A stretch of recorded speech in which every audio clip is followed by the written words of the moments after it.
Salut tout le monde, on se retrouve aujourd'hui pour une vidéo que je vous ai promis de faire il y a quelques semaines de ça, puisque aujourd'hui je vais délider mon processeur. Puisque dernièrement j'ai fait une vidéo sur le water cooling DIY version 2.0, vidéo que je vous invite à aller voir si vous ne l'avez pas vue. Et en faisant des tests pour cette vidéo, je me suis aperçu que mon processeur surchauffait. C'est-à-dire que j'atteignais une température de 100 degrés sur les cœurs de mon processeur. Ce qui évidemment causait du thermal throttling, c'est-à-dire le processeur qui réduit sa fréquence et sa tension d'alimentation pour contenir la chauffe. Et donc les performances sont légèrement amputées sur mon processeur lorsque je tire au maximum dessus. Et donc aujourd'hui, je vais faire une opération qui est assez connue, c'est-à-dire tout simplement délider mon processeur, c'est-à-dire retirer l'IHS pour changer la pâte thermique qui se trouve en dessous et essayer de gagner niveau température. Cette vidéo va être divisée en deux parties. Dans une première partie, on va parler un peu des IHS, de pourquoi est-ce qu'on a une IHS, quel est le problème, etc. Donc ça va être une partie un peu plus connaissance. Et dans une deuxième partie, bien évidemment, je vais délider mon processeur, donc ce sera plus une partie tuto. Même si c'est la première fois que je le fais, donc... Et vous, grâce à la magie du montage, vous pouvez déjà savoir si j'ai ruiné mon processeur ou si ça a fonctionné. Mais la première étape, ça va être de sortir le processeur de mon PC avant de parler IHS.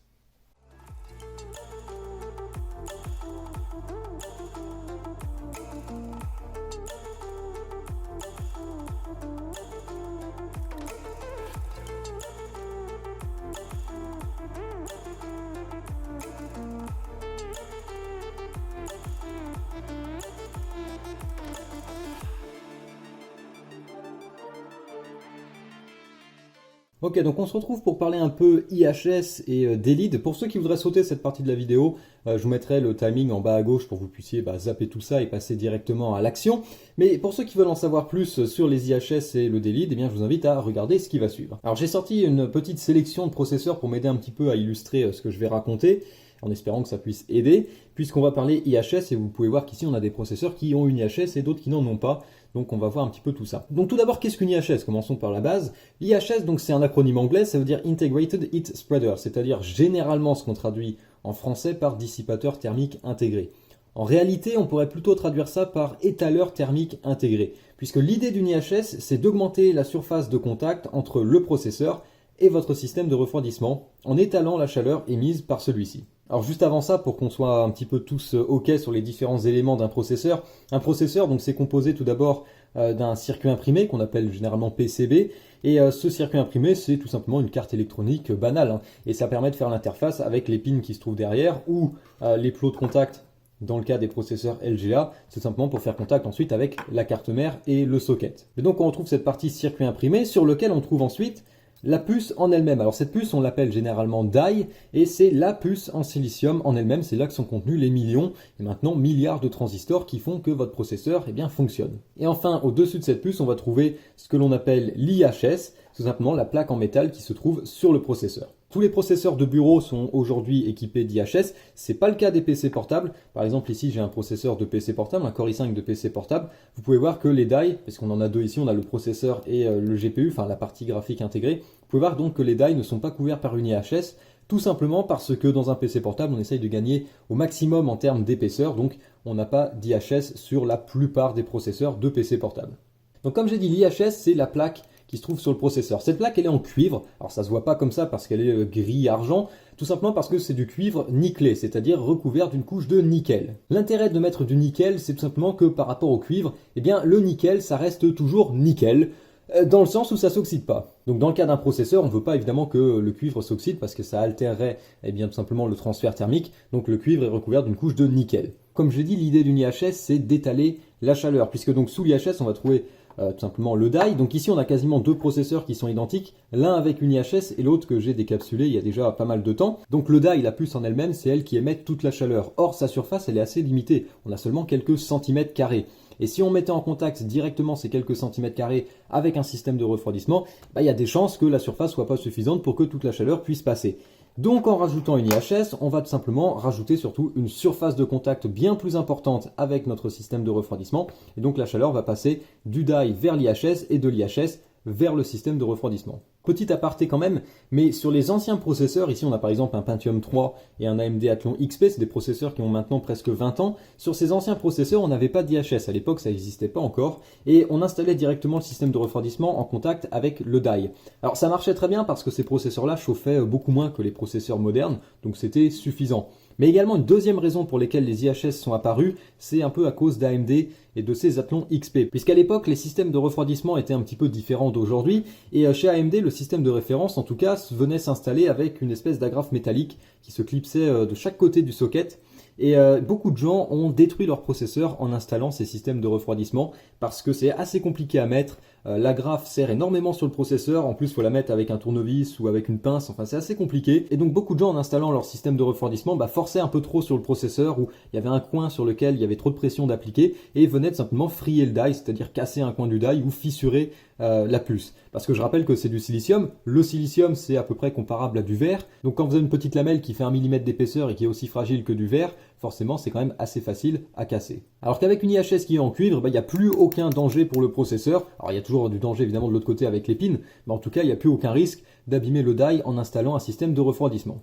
Le problème qui fait qu'on est obligé de délider un processeur, c'est que l'efficacité d'une IHS dépend énormément de l'interface thermique entre le processeur et celle-ci. C'est-à-dire que tout comme vous avez souvent de la pâte thermique, enfin souvent, normalement vous avez de la pâte thermique entre votre processeur et votre système de refroidissement, eh bien on a également besoin d'un matériau qui va faire interface thermique entre le die et l'IHS. Et à ce petit jeu-là, il existe deux écoles, l'école de ceux qui utilisent de la pâte thermique et celle de ceux qui utilisent une IHS soudée.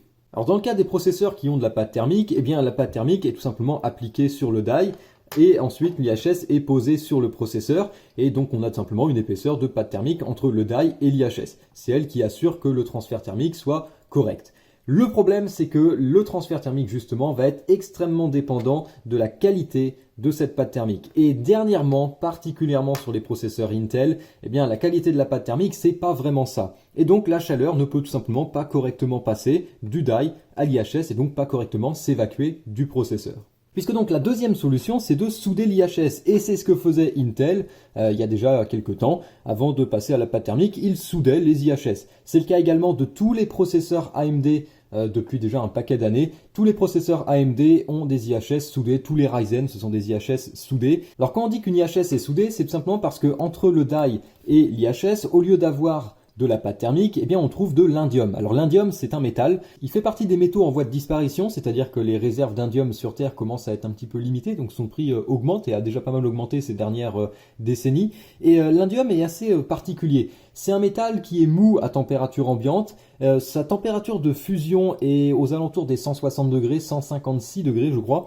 Et en plus de ça, il est pas toxique pour l'homme. Donc ça c'est plutôt pas mal parce qu'il y a d'autres métaux qui sont mous à température ambiante, comme le plomb par exemple. Mais le plomb c'est plutôt toxique alors que l'indium n'est absolument pas toxique. Donc quand une IHS est soudée, c'est tout simplement parce que le fabricant a utilisé de l'indium entre l'IHS et le die. Alors ça veut dire par contre que l'IHS n'est pas retirable. Une IHS qui est soudée, techniquement, ça peut se retirer, mais je vais pas vous dire de le faire parce qu'il y a 9 chances sur 10 de détruire le processeur dans l'opération. Et surtout, ça sert absolument à rien parce que l'indium conduit bien mieux la chaleur que n'importe quelle pâte thermique. Petit mot également quant à ce qui concerne ce qu'on appelle le direct die, c'est-à-dire que je vous ai dit qu'il y avait donc de la pâte thermique entre l'IHS et le die. Certains vont peut-être se demander pourquoi est-ce qu'on fait ça, parce que ça fait un petit peu sandwich. On a le die, on a une couche de pâte thermique, on a l'IHS, on a une autre couche de pâte thermique et ensuite on a notre système de refroidissement. Alors pourquoi est-ce qu'on pourrait pas se passer d'une IHS? Alors on peut, c'est ce qu'on appelle le direct die, c'est-à-dire qu'on vient installer directement le processeur sur le die. Par contre, ça réclame plusieurs choses. Déjà d'avoir un processeur évidemment sur lequel l'IHS n'est pas soudé, et deuxièmement, si vous faites ça avec un processeur Intel, donc parce que c'est les seuls processeurs sur lesquels on peut le faire, il faut également changer le socket parce que le système du socket maintient en fait le processeur en place à travers l'IHS, et donc si on retire l'IHS, il faut remplacer le système de fixation. Pour le faire également, il faut avoir un très bon système de refroidissement. Par un très bon système de refroidissement, je veux dire qu'il faut un système de refroidissement avec une base en cuivre parfaitement lisse et qui soit assez épaisse également. Il faut des caloducs qui passent directement au-dessus du die. Parce que l'avantage d'une IHS, c'est que comme elle se charge de tout simplement d'étaler la chaleur, on peut y mettre un système de refroidissement, par exemple avec un ventirad en aluminium. La surface de refroidissement est suffisamment importante pour que la chaleur puisse passer du processeur vers le dissipateur, même si l'aluminium ne conduit pas la chaleur aussi bien que du cuivre. Si on installait un ventirad en aluminium par exemple directement sur le die, il y a des chances pour que ça passe pas trop. Donc c'est possible de le faire, mais il vaut mieux se renseigner avant de se lancer là-dedans et il faut s'assurer donc d'avoir un système de refroidissement de bonne qualité.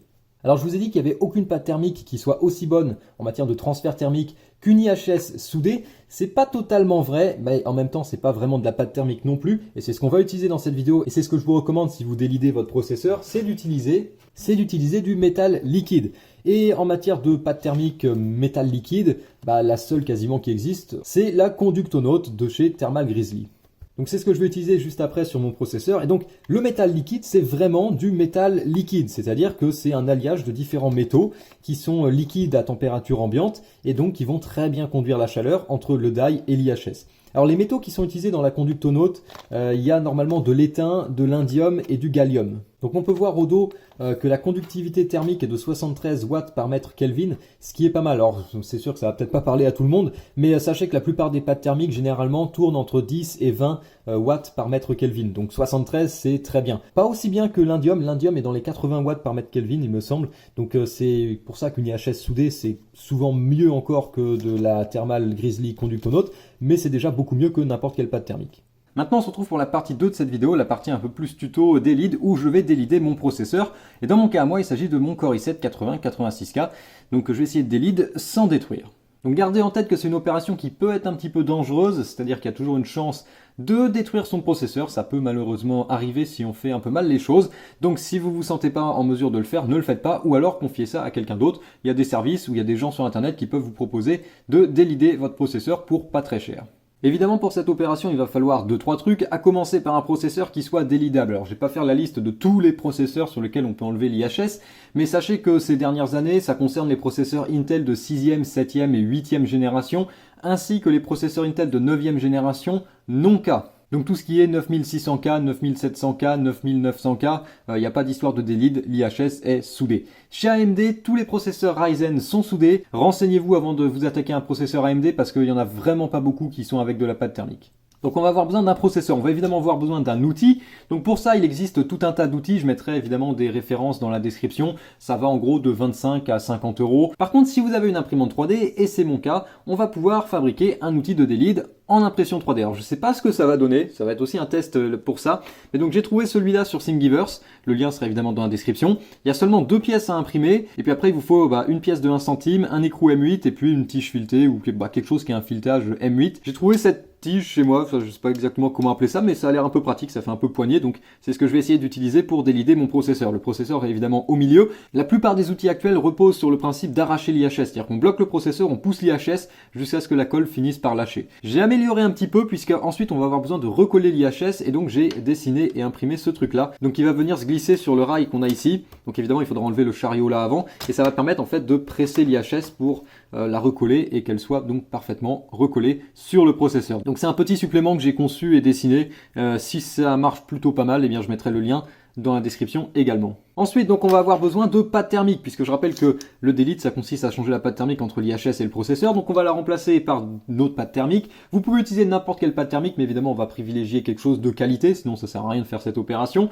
Et la meilleure solution, et celle que je vous recommande, c'est d'utiliser du métal liquide, et donc dans le cas présent, de la Conductonaut de chez Thermal Grizzly, donc qui est du métal liquide et qui offre la meilleure conduction thermique sur le marché. On va avoir besoin de ça, on va également avoir besoin de colle pour recoller l'IHS ensuite. Pour ça, je vous conseille d'utiliser de la colle silicone. Alors, il existe évidemment différentes références de différents fabricants. Ici, on a la UU silicone et ça devrait permettre de recoller l'IHS en place. Il faut une colle qui soit assez solide parce que le processeur va chauffer. Je rappelle qu'un processeur, on peut monter jusqu'à environ 100 degrés. Donc, il faut une colle qui puisse résister aux températures un petit peu élevées. Et généralement, on privilégie la colle silicone parce que c'est à peu près le genre de colle qui est utilisée à l'origine. Et on va également avoir besoin de nettoyer le processeur, retirer l'ancienne pâte thermique. Donc pour ça, vous pouvez utiliser de l'alcool à 90. On peut utiliser éventuellement, comme je le fais ici, de l'acétone, de l'alcool isopropylique devrait marcher également. Et puis quelques cotons-tiges, un chiffon, ce genre de choses pour nettoyer la vieille pâte thermique. Maintenant, donc la première étape, ça va être évidemment de retirer l'IHS de notre processeur. Pour ça, je vais utiliser évidemment mon outil imprimé en 3D. C'est l'opération la plus délicate puisque il faut tout simplement pousser l'IHS jusqu'à ce qu'elle saute en fait, jusqu'à ce qu'elle s'arrache. Et donc dans mon cas à moi, il vient se mettre simplement comme ça. Et en fait, le PCB du processeur vient venir se bloquer dans une petite encoche en bas de l'outil. Et la partie noire donc va venir pousser l'IHS par l'autre côté. Donc ça peut demander un peu de force et c'est clairement le moment le plus stressant quand on délite son processeur.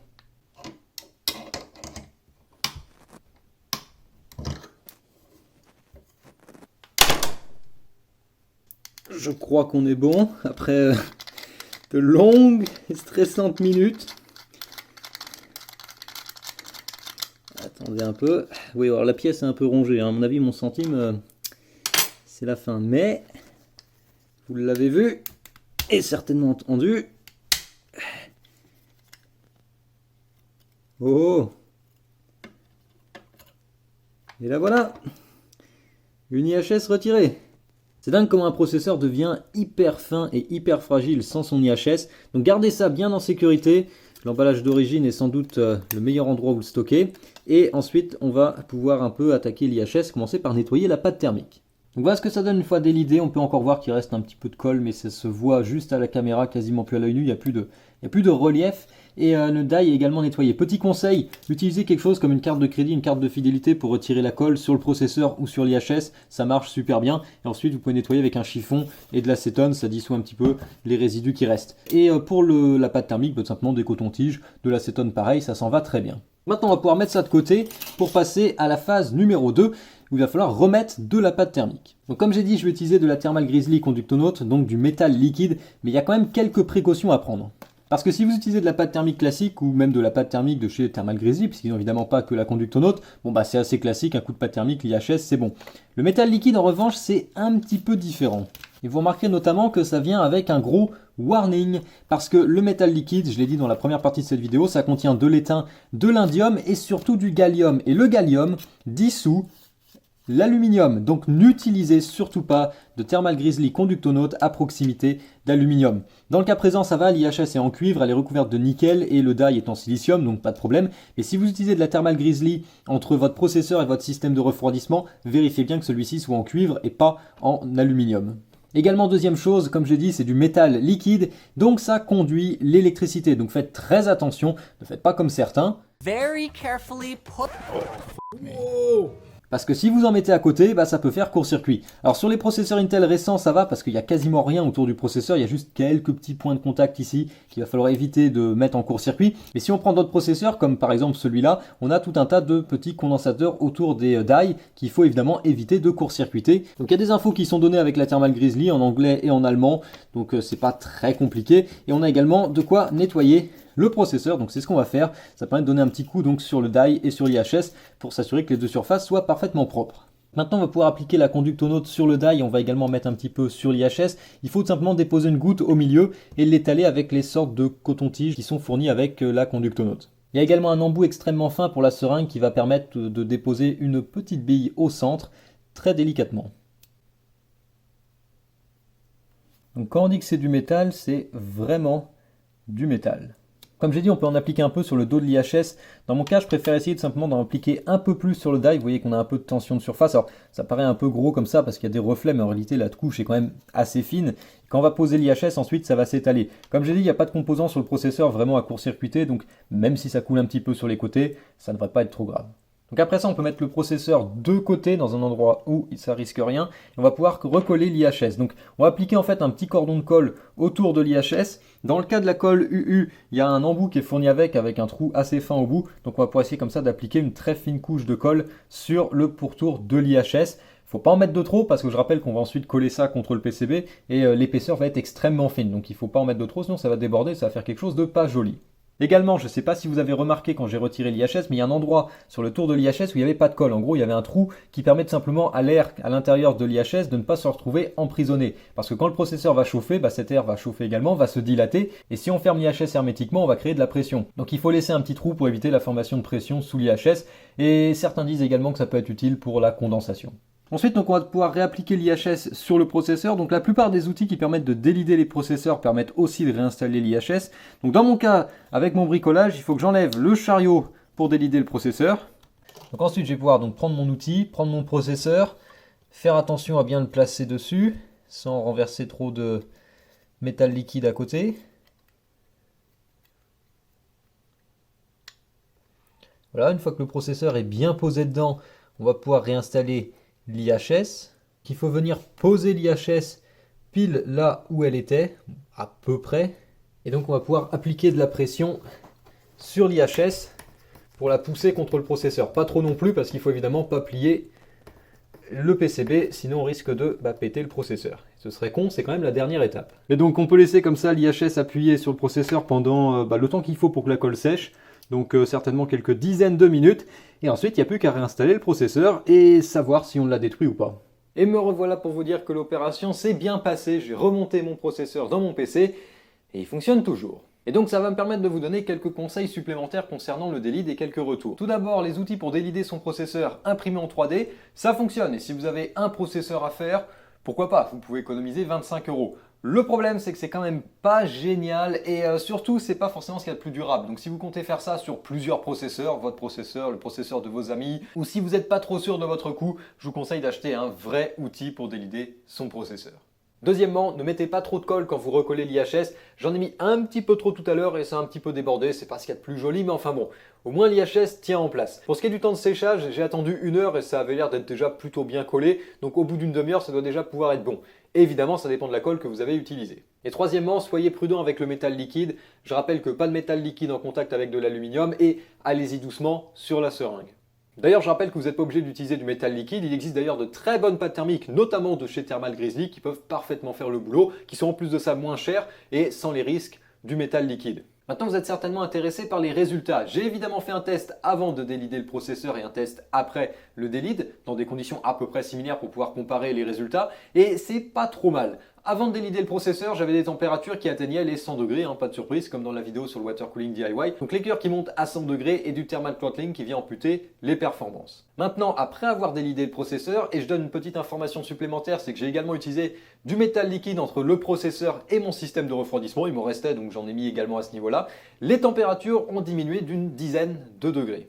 Donc je suis passé d'une centaine de degrés sur les cœurs à 90 maximum. Le test a été fait avec AIDA64 en stressant le CPU, le FPU et le cache. C'est un test qui est assez intensif, donc normalement c'est le maximum que le processeur devrait atteindre et c'est autour de 90 degrés. Et surtout sans aucun thermal throttling. Alors 90 degrés, c'est pas une température qui est extraordinaire, c'est notamment lié au fait que mon système de refroidissement n'est pas extraordinaire non plus, mais c'est le maximum puisque les cœurs se promènent dans les 70-80 degrés et les ventilateurs sont beaucoup moins bruyants. D'ailleurs, je pourrais être un peu plus agressif au niveau de la courbe de ventilation puisque avant à 100 degrés, les ventilateurs étaient au maximum et là, on a l'impression de quasiment pas les entendre. Donc c'est un gain également niveau sonore. Voilà pour cette vidéo, précision de dernière minute quand même, mais évidemment, délider son processeur fait sauter la garantie, donc voilà, il faut quand même le savoir avant de le faire.